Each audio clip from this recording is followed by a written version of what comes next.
Furthermore, I will direct the Department of Justice to pursue federal civil rights cases against schools that continue to engage in racial discrimination and schools that persist in explicit unlawful discrimination under the guise of equity will not only have their endowments taxed, but through budget reconciliation, I will advance a measure to have them fined up to the entire amount of their endowment. A portion of the seized funds will then be used as restitution for victims of these illegal and unjust policies. I want you to go back and listen to the final part of what he said. I will advance a measure to have them fined up to the entire amount of their endowment. A portion of the seized funds will then be used as restitution for victims of these illegal and unjust policies. What is another word for restitution? Don't worry about it. I got you. Another word for restitution is reparations.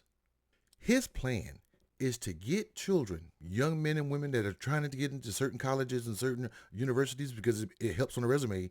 He's saying that if that person doesn't get in, they can go and then sue. They can get with the Justice Department, make it a hate crime, and they're going to sue that university for the amount of their endowment and use a portion of the endowment to repay the person that filed the lawsuit. Do you know what that's going to do to America? And also, you got to ask yourself this question. Que bono? Who benefits? Who is going to benefit from suing universities because they felt racially discriminated against?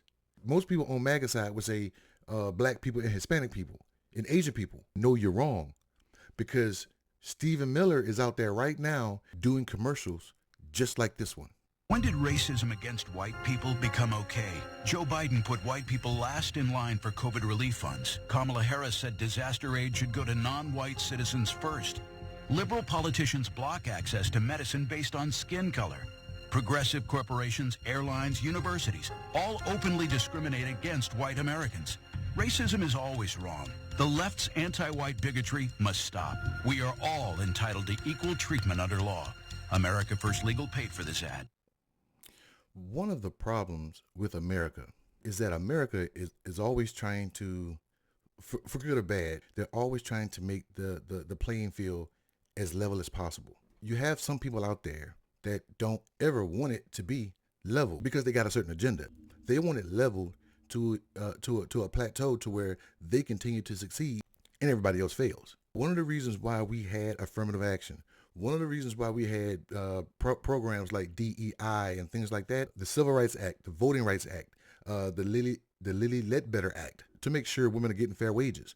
And the reason why we have to continually do this is because there are people out there who don't want it to be fair, or at least they want to get as much as they can for either themselves, their families, their heritage, their culture, their whatever, but they don't want anyone else to succeed. So what they would do is they would build a 10-foot ladder, pull the ladder up, and tell everybody else you got to jump over the brick wall when they got help from the government to build that ladder. And one of the things that we had with affirmative action was a program like DEI, because those programs forced companies, they forced universities to be more diverse because America is diverse. And you just can't have an all-white company trying to advertise to America because America is not all white. And so when a Harvard dean or the president of Harvard or who's ever doing the recruiting for Harvard, they looking at applications and resumes and they're liking what they're seeing. 9 times out of 10, and it's been tested, they would go with the more white sounding name. They would go less with the more ethnic sounding name, whether it's an Asian, Hispanic,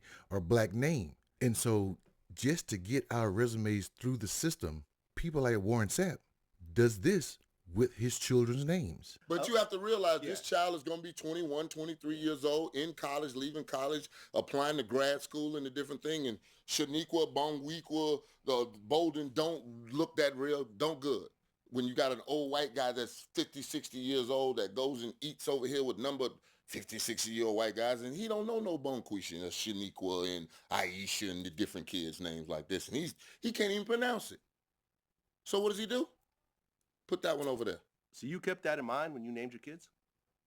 Carter, Autumn, Mercedes, Madison, Jalen, Warren II.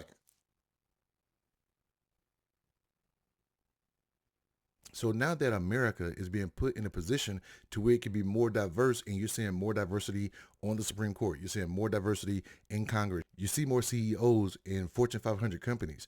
The reason why that is because America had to force itself to give those minorities a chance.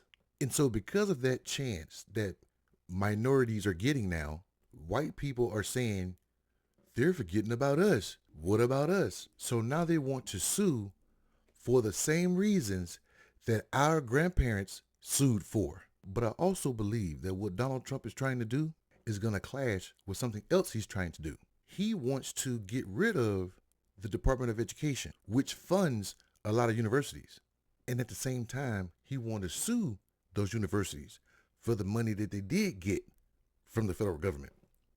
What do you think?